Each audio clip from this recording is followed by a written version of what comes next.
Was very lucky to have the opportunity to travel with some medical people from Johns Hopkins University, along with a civil engineer there, Judith Matrani-Reiser, who spent some time here in Berkeley.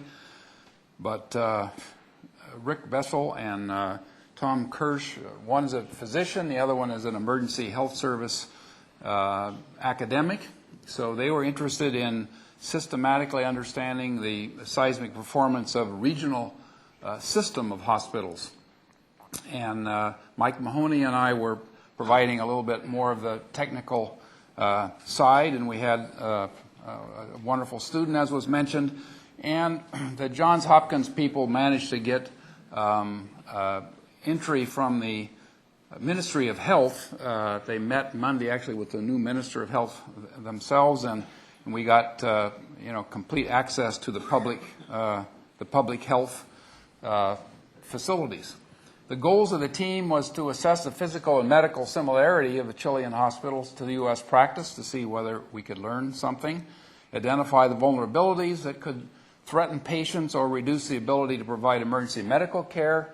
I think these two aspects of hospitals are often overlooked. It's really you have to do both. And we want to develop a protocol to collect detailed data that would measure the effectiveness and vulnerability of these regional medical care. And they developed a questionnaire. They got access to administrators, and they started that process.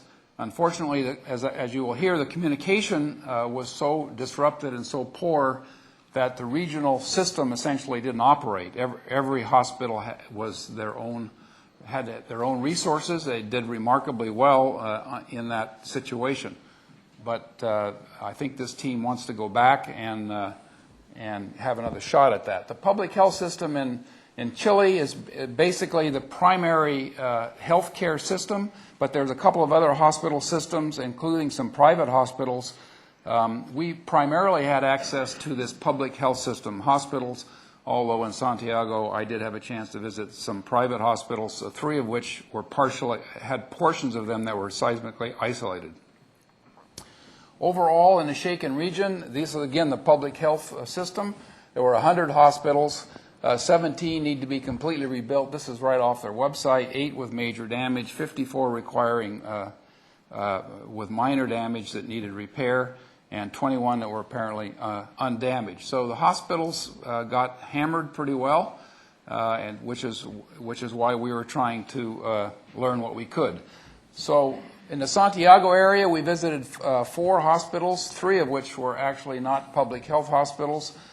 Unfortunately, I won't have time to talk much about the military hospital or the San Carlos Clinic or the ACHS, all of which had a small building on their site or half of a building on the site that were isolated. The other hospitals are part of the regional public health system. The structural systems we found, that's one of the things, is it comparable? Well, not really. There were really older buildings were masonry bearing walls. There was a lot of concrete frame with infill because these were shorter buildings. The bearing wall buildings that Jack talked about are primarily residential and tall. The shorter buildings and commercial or office or hospitals actually are often concrete frame with infill. There was some pure concrete frame, although not that much. There was quite a bit of concrete frame with concrete shear wall because in hospitals you need more open space. And we saw several buildings of steel brace frames, small steel brace frame, looked like a system, 3-story, with tube columns and braces. The structural performance varied all over the place. There was a complete lack of damage to little 1-story hospital buildings that we saw that theoretically should have been in areas of high shaking. The masonry older buildings, of course, got beat up. And the seismically isolated buildings were in Santiago, so they didn't get much shaking, but they performed quite well. The joint damage around the isolation was not handled very carefully, and there was quite a bit of damage there, but it was all cosmetic. The non-structural systems is where it's at. In this case, the systems used were very comparable to our practice. Only the very newest hospitals in Chile have systematic seismic protection. So the lessons would be for our older hospitals or for our hospitals in regions in the U.S. that are not don't have their act together much about non-structural systems. You've heard about what the ground motions were. These very long durations, we have not really experienced that much with non-structural systems, so the effect of that we understand better on structures than we do on the non-structural systems. I've organized the findings in terms of issues that we've known from studying hospitals are important to their functionality. And there's a whole bunch of things here. I can't cover them all today. We have data, or not data, we have anecdotes and data on all of these things that are very important. Communications, evacuations are very, very bad for a hospital. It's the worst possible thing you can happen. It not only it puts the patients in danger, but if you're evacuating a building, you're not taking care of the injured that are coming to your hospital. Elevators were very important. Loss of power, water, damage from leaks. Bulk oxygen tanks fall over in California all the time, or they used to. Ceiling damage is a big story, and so on. Again, I will not be able to cover all of these issues. Communications, I mentioned. Communications completely fell apart. One of the reasons that piqued our interest is very early on after the earthquake, there were all kinds of calls for help in a medical area. Hospitals were supposedly collapsed or cut off and so on. And all the administrators we talked to said, yes, it was terrible. We didn't know what to do with patients that we had to evacuate. And that's the first thing they're going to do is, when they have time, is to start worrying about emergency communication systems. Evacuations, there were many. I've just listed a few here. The one in Santiago, there's only one. It was a 5th floor because primarily due to non-structural damage, they moved the patients down. Felix Bulnes in San Diego was completely evacuated. It's essentially closed now. 200 patients from the tower were evacuated, most always down the stairs, because as I'll tell you in a minute, the elevators all failed, and so the evacuations were not a good thing. Here are some of the things that caused evacuations. This basically is a non-structural wall, but you can imagine if you're a non-technical person or a patient in a room, you see this, you probably don't want to stay there. This is the same thing from the outside. We went on down south to Talca, and we didn't go as far south as California, Los Angeles, but we went to their Los Angeles. These were major regional hospitals. All of them had a portion of buildings evacuated, and they had nowhere to, not one of them took anybody off site. They took the patients out of the areas that were damaged and just put them wherever they could. In one case, the Chilean military hospital came in and set up a field hospital in a convenient soccer field right across the street. That hospital was still operating when we were there 2.5 weeks later. Concepcion, an older building, was evacuated due to water and sanitation piping system leaks, which is one of our nightmares here, is trying to prevent hospital water damage. This picture, when I looked at it, reminded me a lot of this picture from California. The sign is not good. This is kind of what, just the cases of what caused people to evacuate buildings. They really didn't do a structural evaluation or had anybody come in. But if you have this situation, you say, I think I'm going to get out of this building. Glass block that was not installed with any movement capability at all, fractured in this case. Elevators, as I mentioned, a significant issue. In a hospital, the only way you move patients that are bedridden is in an elevator. California has a special new elevator in the last 10 years called a go-slow elevator for this reason. Every wing has to have at least one of these. The elevators in Chile all over the place, whether they were residential or hospitals, failed. A huge amount of them failed. I heard as high as 80. I don't believe that, but maybe around 50%. Almost always from the counterweight failing the rails, which, again, we saw in San Fernando and Northridge, and we've got retrofit laws on several levels to prevent these problems. But when the buildings are evacuated and you have no elevators, then you have to carry the patients down the stairs. Remarkably, in all these cases that we saw evacuations in these horrible conditions, they only lost 3 patients. 3 patients died, and they were all from heart attacks. So it's a remarkable story of resilience and resourcefulness of these people. So this is just a minor failure of an elevator equipment. This was anchored, but they had no edge distance, so it broke. We were lucky enough in the military hospital that they actually took a security photo of this elevator on the right, and the door was open. You see the earthquake is going, the fern is shaking. The counterweight support that holds all the weights together actually came apart in this case. The cable didn't break. You'll see the elevator drop when this happens, and then the counterweight comes down on top of it. Whoa. Again, 3 o'clock in the morning is a good thing. So it took us a long time to look at this security tape because the whole thing was 2.5 minutes of shaking. So we had to be very patient to get the right clip. Other issues, loss of power is a big issue in hospitals. It turns out in these cases, they all had a lot of emergency generators that worked in general, and if they didn't work, they did some very inventive things to get the one that was work servicing the whole hospital. So they all lost lights for a while, and they lost outside power, but the emergency generators worked. Loss of water is a huge problem in a hospital. Remarkably, most of these hospitals had humongous tanks of emergency water. In California, we now have a law that says we need that by 2030. New hospitals are being built that way, but none of the old hospitals have this emergency water. Why the Chilean hospitals figured this out is not clear, but all of these emergency water systems were used.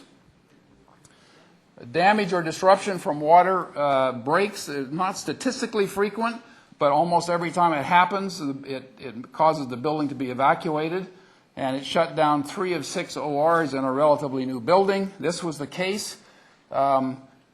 This was an infill masonry wall in a relatively new building. This was a distilled water equipment. There were a couple of tanks there, maybe 150 gallons each. This happened to be on the edge of the building, so there was a little crack between the edge of the slab and the outer cladding. So this infill wall cracked up, fell on the distilled water tanks. The 250-gallon tank spilled. The water went down the crack in between the building into the ORs and the floor below and shut down 3 of the 6 ORs. So these are the strange things that can happen in a hospital. It makes it extremely difficult to really assure yourself that a hospital is going to be functional.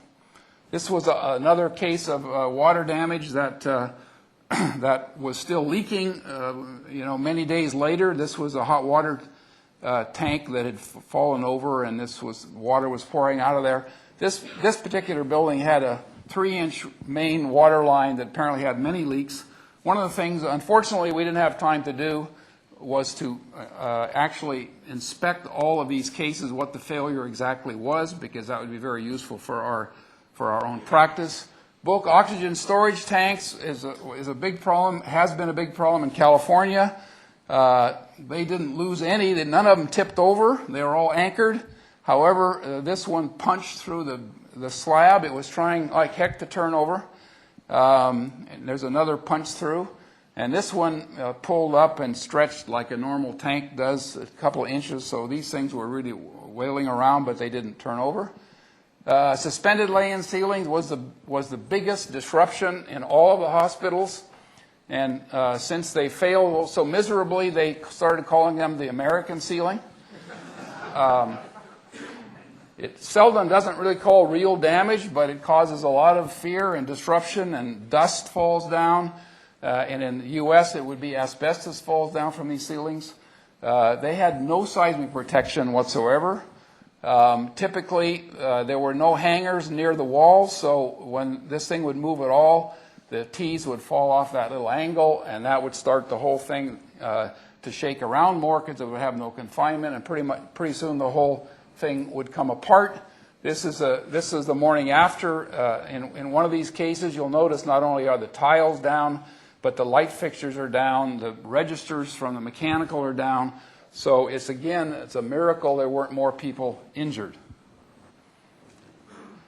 So there is a movement in this country to add a clip to these lay-in ceilings because the ceilings are so common, and you add a little clip there that goes over the top of the T and holds the tiles down, but it still allows a serviceman to move the tile up and get in there. So this new place, new hospital, had these clips installed, and the facilities man was quite angry that they still failed. I have not got it.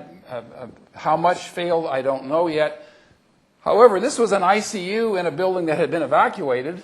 We walked around the corner, it was all chaos, and here was this ICU that the ceiling was all up and it was perfect.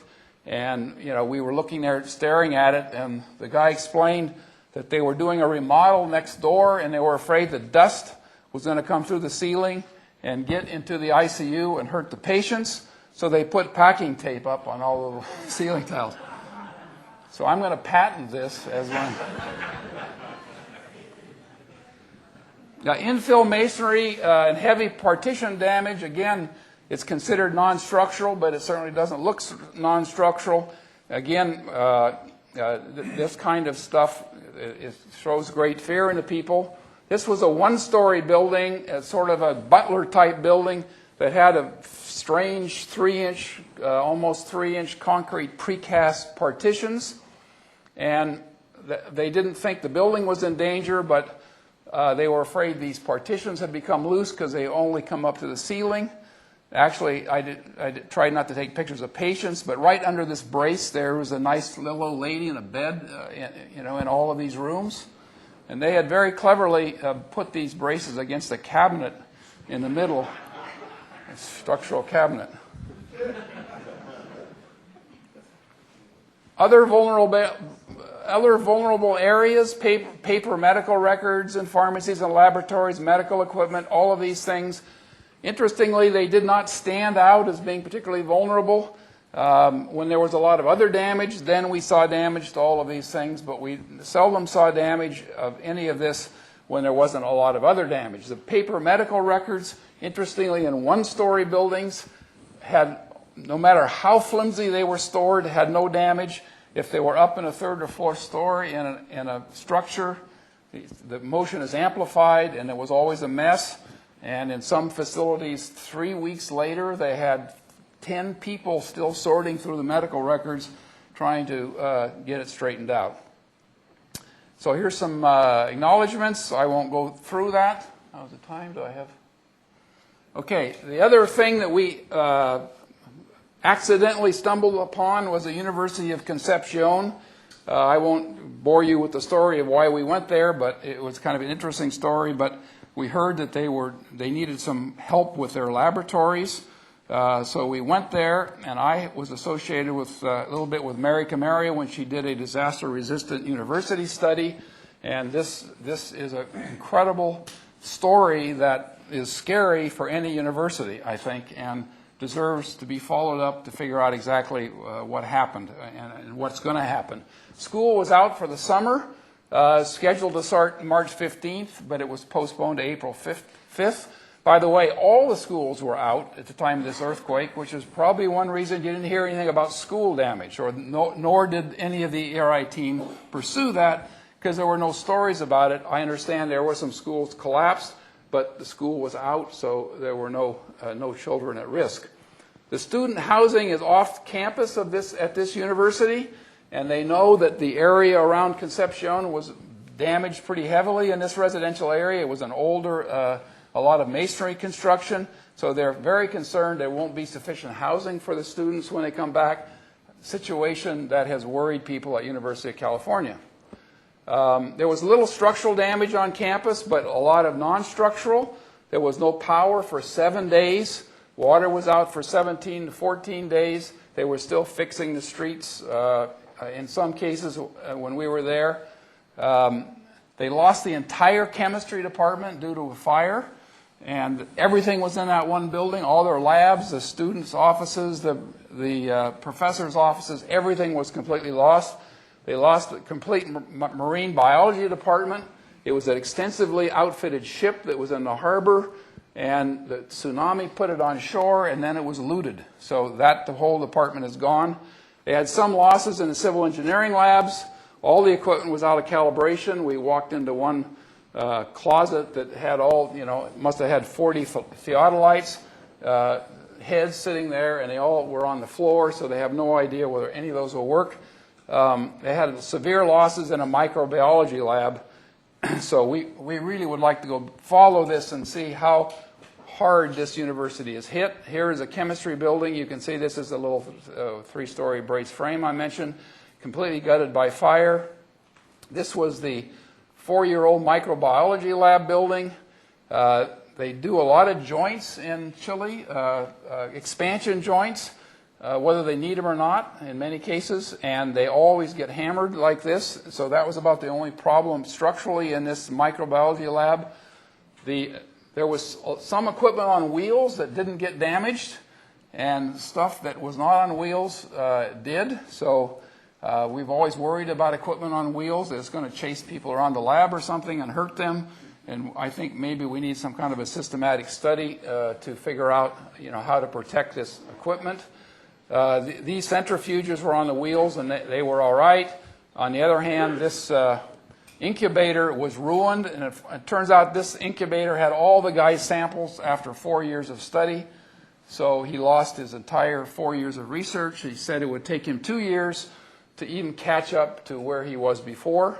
8 PhDs completely lost all their work towards their PhDs. 100 million pesos worth of lost equipment, and this was a little building. They lost a $70,000 piece that will take 6 months to replace, and another one that will take 12 months. These are the kinds of things that the disaster-resistant university study showed, that there's a very sensitive buildings that have a lot of importance to a university, and the seismic protection of these buildings should be taken very seriously. And this is not the marine biology department, but this was us down by an old boat. Thank you.